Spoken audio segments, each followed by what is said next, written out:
Welcome to the Relationship and Wellness Podcast with Nicola.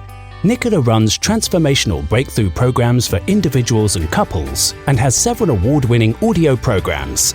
She also runs a holistic life therapist certification program where you can get paid to guide clients to profound change and work from the comfort of your own home. For details, visit www.nicolabeer.com today. Please note, places are limited and are available on first-come, first-served basis. Hi and welcome, so happy you're here. I'm going to be talking today about the Jekyll and Hyde personality. What are the causes and triggers for it, how it affects an individual, a relationship, and some tips and some tools for what you can do if this is happening in your relationship or to you right now. I'm also going to be sharing the traits that are similar to the narcissistic personality and the differences. Before I get started, I just want to say a huge thank you to those of you that have recently rated and reviewed the show. It really helps it to stay more visible, so I'm very, very grateful. I also would like to invite you to join the Relationship and Wellness Facebook group. It's a growing community. I love being in there every single day, sharing, connecting with you all. It's a great place to learn from each other and share our relationship challenges, successes, and it'll be so nice to connect with you more personally. You can find the link along with the show notes. So the Jekyll and Hyde personality is a term used to describe a person who has two totally different personalities that totally contradict one another. For example, one personality might be loving, caring, and easygoing, whereas the other personality can be volatile, aggressive, and cold. The term originates from fictional characters that were created by an author from Scotland called Robert Louis Stevenson, whose story was focused on vivid nightmares he was suffering from, living with two totally conflicting lives. One life was who he named Dr. Jekyll, who was the more friendly, easygoing, happy-go-lucky side, whereas Mr. Hyde was the darker personality, the one who was evil, reckless, and tough. Psychoanalyst and neurologist Sigmund Freud developed the term splitting, which explains the Jekyll and Hyde personality in more scientific terms. Freud identified that people who did not experience a secure, loving attachment with their mother or one consistent primary caregiver struggled with confusing feelings of love and hate towards their mother or primary caregiver for leaving them or not being able to nurture them as they needed as a baby. It is so hard having two different images of your mother, one that is loving and kind, the other that is neglectful and unable to meet your physical or emotional needs. For people who do not have this secure, consistent attachment or image of their mother or primary caregiver, they try to find ways to cope between the two contrasting, conflicting feelings of love and hate. This constant splitting creates a lot of internal confusion and impacts the way a person sees themselves and others. This is because the first relationship they had was so insecure that it forced them to see one person as two totally contrasting personalities. This becomes the template for future relationships, where they switch between deeply loving someone and then being really angry with them, as the inconsistency and instability is what they are subconsciously programmed to be like. It is such a deep inner conflict that even in some cases of domestic abuse, people can feel like they are not in control of themselves when they fly into a fit of rage and are verbally or physically abusive to their partner. I do a lot of anger management work and hypnotherapy for anger, hypnotherapy for rage, and getting into clearing out these deep patterns in my breakthrough intensive. It's often so deep-rooted, the triggers of such behaviour, that work with the deep subconscious mind is needed. A study carried out by Norwegian sociologist Eva Lundgren found that abusers use something she called controlled switching techniques to shift between comforting a partner and an abusive partner. She found that men would seek to comfort their partner after hurting them as a way of coping with the inner conflict between the two totally different personalities. This was definitely true in my childhood. My mum would be very, very abusive. She would hit us and say really horrible things, like she wishes we were dead, she wished she didn't have us. And then afterwards, she would make us sit on her lap and she would hug us and cry that she loves us and that, can we forgive her? It was awful. And I'm sure that a lot of people can relate to that. If you were abused by someone close to you as a child, and if you're going through this in your relationship, I'm so sorry, I'm sure you are experiencing both of those extremes. And I just want to point out here that not all people with Jekyll and Hyde personality are abusive. The main theme here is the ability to switch between two totally different personalities within seconds, where it leaves the person in a relationship with them questioning, who are you really? Who have I married? Which one am I going to get today? Some people may find it very difficult to manage their emotions in particular situations that trigger memories. According to the founder of emotionally focused therapy, Dr. Sue Johnson, we all have one area of hypersensitivity, which is a very raw or considered the unhealed part of our emotional well-being. If something threatens that area of sensitivity, it is easy for all past trauma and pain linked to that sensitive part to trigger a response that feels appropriate mentally. However, it can seem like an overreaction.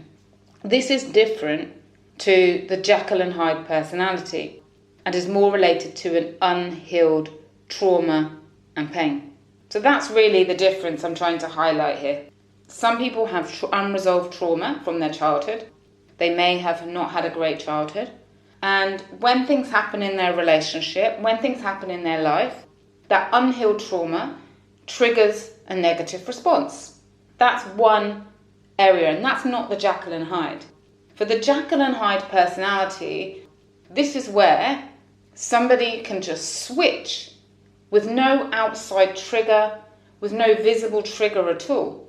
People who often show signs that they have the Jekyll and Hyde personality are often also having some trauma, perhaps neglect, which then manifests as severe anger and aggression. Perhaps they were abused, perhaps they grew up by somebody who also had that Jekyll and Hyde personality. And then they struggle with these conflicting feelings and they repeat the pattern. A client that booked a breakthrough intensive block of sessions with me recently noticed that she was constantly snapping at her husband and struggled to manage her reactions when he did something that he thought was insignificant. And really, she also acknowledged that it definitely wasn't worth the reaction that she gave to it. When we explored the root cause of her impulsive reactions, we identified that she grew up in a household where her mother was very dismissive of her. She treated the boys differently to the girls, and she felt a huge sense of abandonment, which was triggered each time her husband neglected to show her the love that she felt she needed. She was constantly seeking reassurance from him. She wanted his attention all the time. If he forgot something, she would take it so personally. And she projected years of feeling abandoned out on her husband, and hence these strong reactions. However, this is different to the Jekyll and Hyde personality because these have a trigger. The Jekyll and Hyde personality can happen at any time without a specific trigger. So that's like the biggest difference between unresolved trauma that needs to be released and the Jekyll and Hyde, because the Jekyll and Hyde is more about an inner conflict where relationships develop with a love and a hate of a person. As you probably know, listening to this episode and many of my other episodes, I struggled as a child. My mother was verbally, physically, mentally abusive, and I had so much fear, love and hate for her, all mixed into one. And some people have and develop explosive outward reactions. Some people, like me, internalize their trauma, criticize themselves, never feel good enough, hurt themselves through various different ways, whether that's hurting yourself through addictions, pushing yourself too hard, being a high achiever, a workaholic, body unhappiness, eating disorders, and then others can develop the Jekyll and Hyde personality. The breakthrough process that I deliver now for people, I had it done over 15 years ago on me, and it changed my whole life because it changed my inner way of seeing myself, of seeing others. I no longer look to others to make me feel safe, to make me feel loved. I feel loved inside. I feel safe inside because I trust myself. I trust myself that no matter what happens to me in my life, I will always be okay because I will always be there for myself, look after myself, treat myself with love, respect, encouragement, get whatever help I need to make sure that I'm okay. And when you have that strong inner love and trust for yourself, your fear disappears. So it's very important to look at yourself in your relationship. Are you strong in yourself? Are you accepting patterns of unacceptable behavior from your partner? Are you acting in ways that you really don't love and respect? If you are, then it's important to change them. And it's also very important with any of these patterns to have a huge amount of compassion for yourself and for your partner. We don't choose to grow up in these kind of dysfunctional families. We don't choose to be neglected. We don't choose to see unhealthy patterns. As I mentioned in the attachment style podcast, 25% of people or thereabouts have a secure attachment, have a secure primary caregiver, loving, nurturing relationship. That means 75% of us don't. So let's go back to the Jekyll and Hyde personality. Being in a relationship with someone with a Jekyll and Hyde personality can be draining, where they regularly switch between being super loving and kind, and then they have moments where they can be vicious, aggressive, disrespectful, without any given reason. This is the key. No trigger and consistently changing. This can make you feel nervous around your partner. You're not sure which personality you're going to be faced with each day, making it tough to let your guard down because you're confused how the person you love can be so different. And it could even be the same situation. One day the same situation, they're loving and they don't care that, let's say, for example, you're late with the dinner, and then another day, absolutely flip out. You may find yourself, as a result, walking on eggshells, not knowing how your partner will react or what might make them fly off the handle, and it can leave you living on edge. You may feel unsure of what will trigger them, and therefore you're just being very quiet, being very reserved, and not really being your true self. If this sounds familiar, perhaps your partner is suffering with Jekyll and Hyde personality. It's really difficult to be the partner on the receiving end of this and on someone's projections of their past trauma. Another reason a lot of people book the breakthrough program with me is because they're suffering with feelings of abandonment, and these feelings of abandonment are causing them to cheat. And they don't understand why they're cheating because they absolutely love their partner, and yet they want to keep these online affairs so that they have a sense of power that they are not going to be left, not going to be abandoned. So they flirt with other people for their self-esteem and to take away that fear. What to do if you're in a relationship with a person who has a Jekyll and Hyde personality? First of all, let's look at the signs a bit more closely. One is you never know what to expect. If you're always questioning your partner's reactions, behaviours or triggers and never know what to expect when you're with your partner, it could be a huge sign that they are struggling with a Jekyll and Hyde personality. In secure relationships with someone who does not have such contrasting personalities, it's much easier to figure out, I did this, so my partner will react like this, or this has happened, so they will be upset. because their reactions are more predictable than someone who has a Jekyll and Hyde personality. Number 2, you feel like you're in a relationship with two different people. Being in a relationship with a person with a Jekyll and Hyde personality can feel like you don't know who you're going to get. There are two different people. You may feel like you don't really understand or know your partner. It can create distance because you don't feel like you can trust them because they keep changing. And you may also be worried that this confusing behaviour is going to impact your children. If you don't know where you stand and your children don't know where they stand with the parent, it can be very alarming and worrying. 3, the double personality affects your emotions. It may cause confusion in you about how you feel, because you might really love them and think you have this deep, close relationship and feel like your relationship's going to last forever. You're so close, you're so happy to be with them. And then other times you feel like you want a divorce, you've got to get out of this, you can't do it anymore. And you feel like you're all over the place as a result. 4, you may think more about the good times to justify staying when really you know that you shouldn't be accepting their behaviour. It's very difficult when you know that there are some real red flags in your relationship, where the way that you're being treated is unacceptable. Where if it was your best friend, one of your children, a close relative, if they explained to you what was happening in the relationship, you would say, get out immediately.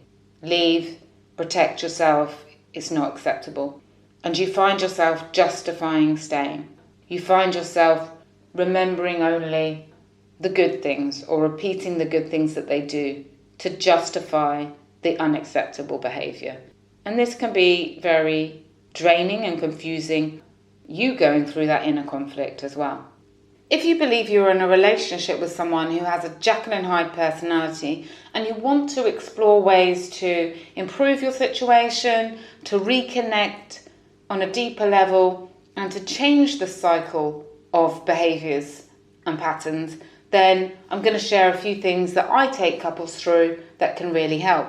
The first thing can be to have compassion for one another and to connect on a deeper emotional level, sharing your thoughts, your insecurities, your childhood experiences, and how they impact your day-to-day life as an adult. Now, you may not know that, which is why it can be very useful to have someone to guide you through it.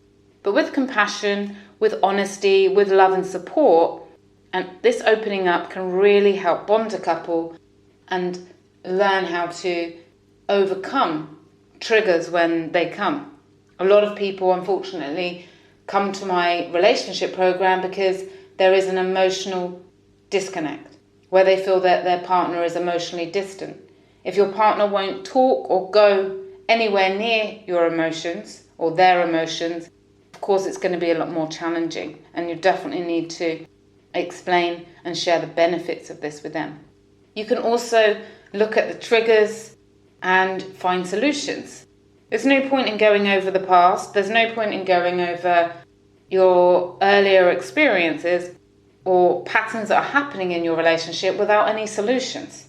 As you know, everything I do when I work with couples and when I work with individuals is not just repeating about the past. It's about, actions, solutions, how to feel better, how to change things, how to reconnect, what will you do differently next time, supporting one another to shift.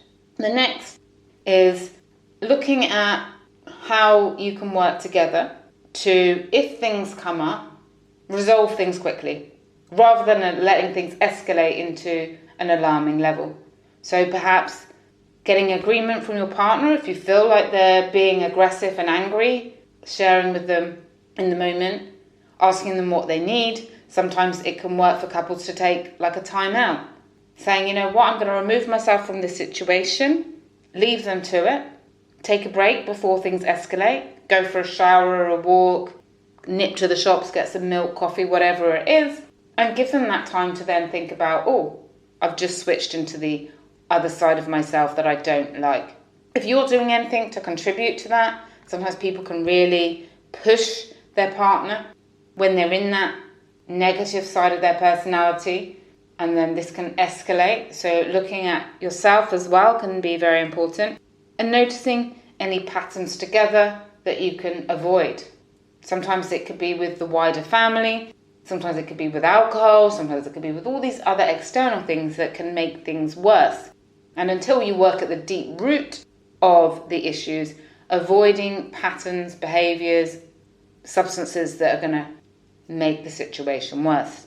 There are many cases where a person with a Jekyll and Hyde personality is also exhibiting narcissistic behaviours too. This can make you question whether you want to stay in a relationship with a narcissist. So I'm going to share the similarities and differences between the Jekyll and Hyde personality and narcissistic behaviours, so you can make a better informed decision on how you want to move forward. Although they're labelled as two different things, they can be intertwined in some cases. A person with a Jekyll and Hyde personality can switch between personalities in an instant, and so can a narcissist. Narcissists are often a mean person to those that they are very comfortable with, and they are loving, caring, fun, sweet in front of others, as they want to maintain the feeling of being superior to others, and they need to be liked. They need to be seen as successful, as charming, as loving, as fun, as whatever it is that they want to be seen as. But generally, it's like they have a deep-rooted need to be liked and loved by everyone, apart from those they're very close to, where they can then be very manipulative, controlling, and condescending. Both a Jekyll and Hyde personality and a narcissistic person can be highly unpredictable in their reactions and their behaviour, depending on what is triggering them. However, those with narcissistic traits are more likely to reject any form of support that makes them take a real look at themselves.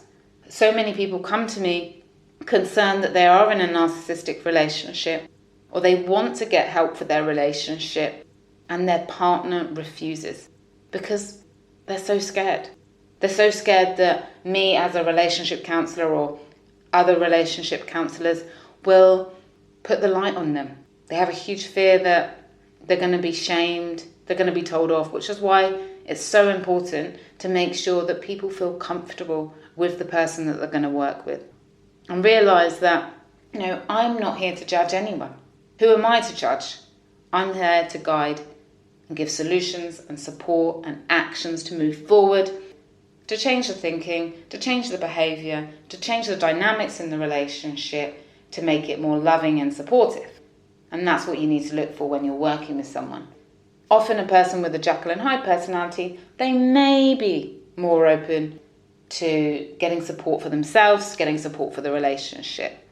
Narcissists can often struggle to accept that they are not right in all situations, that they are not the perfect person.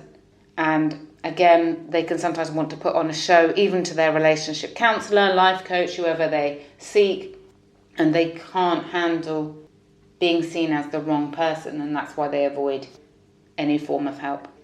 A person with a Jekyll and Hyde personality is not manipulative in their behaviour, whereas a narcissist can be very manipulative. The person with a Jekyll and Hyde personality are behaving in that way because they're wired to live like that from the moment they were born, really, from their childhood. A narcissist will often be calculating in the way they behave. They will often pick a partner who is weaker than them, who will listen to them, who will do what they want them to do. Not by chance, but more purposely. However, that being said, some people that are labelled as narcissists, and they do meet the narcissistic traits, that behavioural psychologist list, they can be very unaware of their patterns. They can be unaware that they are being narcissistic. So with both of them, it's again giving that person the opportunity to work on themselves, sharing what you will accept and what you won't accept, setting strong boundaries for yourself, working on any codependent issues that you may have if you're putting up with behaviour that is not acceptable, and loving yourself, trusting yourself, and knowing what you deserve is very important. It's very important to make sure that if it's impacting your self-esteem, your day-to-day life, to get help. One of the most popular ways I'm working with couples now is to give them both an individual breakthrough. To clear out insecurities, self-doubt, anger, sadness, fear, hurt, all of the triggers of not feeling good enough, fear of abandonment, fear of rejection, clearing that all out so that you are the most whole, healthy version of yourself, and then doing some relationship coaching together. If one person is doing the work and the other person's not, it can be challenging. If you're going over the past for the sake of going over the past, either individually or together, and there's no solutions, there's no clearing, it's just bringing more awareness to things, often that can make people feel worse. Couples can then use those in arguments, and that's going to cause deeper hurt and deeper wounding. So it's so important to do the breakthroughs individually, clear the past, be empowered and equipped with new ways of relating, new ways of communicating, new ways of acting to help you move forward. If I've discussed anything today that is of cause of concern to you, it's very important to realize that you are worth loving, as I've mentioned, and that it's absolutely not acceptable to be in a emotionally or mentally or physically abusive relationship. You need to take action to protect yourself. It's a very difficult decision to decide to end a relationship or to even think about ending a relationship, especially if you have children involved. Of course, it's a lot more difficult, and you want to make sure that this is going to be the best decision for you. So do get support. However you decide to get support, make sure you get support. It's unfair to keep suffering and to keep hoping that things will be different if there's no action. As that quote that I love goes, nothing changes if nothing changes. And I always remind myself of that. If I'm not changing things in my life, if I'm not changing things in my relationship, things aren't just going to change by themselves. Nothing changes if nothing changes. And as you know, I hate psychological labels, so creating this episode was a little bit challenging for me. However, it's useful sometimes to understand the traits and the patterns under a label. However, it doesn't mean that people can't change. Narcissistic traits can be changed because people are not their behaviour. People are not their thoughts. People are not their beliefs. Beliefs, behaviours and thoughts can be changed. Same with a Jekyll and Hyde personality. With the right work, things can be changed. You definitely don't want to approach your partner by saying, you are a narcissist, you are a control freak, you are suffering with a Jekyll and Hyde personality. Probably isn't going to work in helping them to change or to shift. They're probably going to be defensive. So you can perhaps share podcasts with them. You can perhaps share some of the behaviours that you're struggling with that they're doing. You can perhaps say, sometimes you're so loving, sometimes you're so aggressive, and I just don't understand what the triggers are, what I'm doing, what's happening. Can we work through this? Or you could say, I'm not very attracted to you right now because I don't know where I stand with you. I'm having to walk on eggshells. When people go through really difficult life events, really stressful events, of course, the symptoms and the traits and the behaviour can get worse and worse and worse. Often we live unaware of the trauma or the pain that we're holding on from our childhoods, unfortunately, as well. And it's always important to remember that. What happens to us early on does shape who we become. For me, it shaped my whole life. I wouldn't be here doing this with you if I didn't have the childhood that I had. And that's why I totally adore, love, and I'm grateful to my mum, because I wouldn't be who I am today without what happened to me. I'm also very lucky that it's driven me to look after myself, to be financially independent, to work on all aspects of myself, to travel the world, to do deep emotional work to create this podcast, my YouTube, my Instagram, my Facebook group, all of these things that I love, I probably wouldn't love if I didn't have the experience that I did. And I will share that self-love, loving myself, accepting myself, is an ongoing process. I've been on this path for years, and I'll admit to you that sometimes I will see my photos and I will go, oh my God, I looked awful. I look old, I look this, I look that. That's my first reaction. And then I have to say, no, Nicola, it's just a photo. It doesn't matter. Let it go. And that's something that still happens to me now. And even though I've worked on loving myself and doing all of these things, so sometimes we just have to manage our triggers, learn to live and love all parts of ourselves, even those critical thoughts that sometimes can creep in. But if they're affecting your daily life, you've got to change them. You've got to take more concrete action. Not liking my photos doesn't impact my life on a daily basis. Doesn't hurt me on a daily basis. I recognize the pattern. I reassure myself. I laugh at myself. I move on. But for some people that have that inner critic, it's really affecting their relationships. It's affecting their work life. It's affecting their family relationships, their friendships. This is when you really need to act. Get some help. You can start by going to my website and getting my self-confidence and positivity free meditation.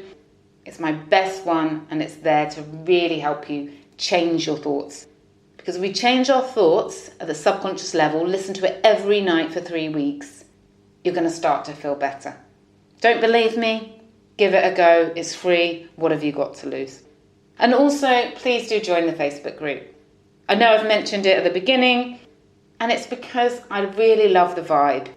And so many people message me saying they're loving it, being as part of the group.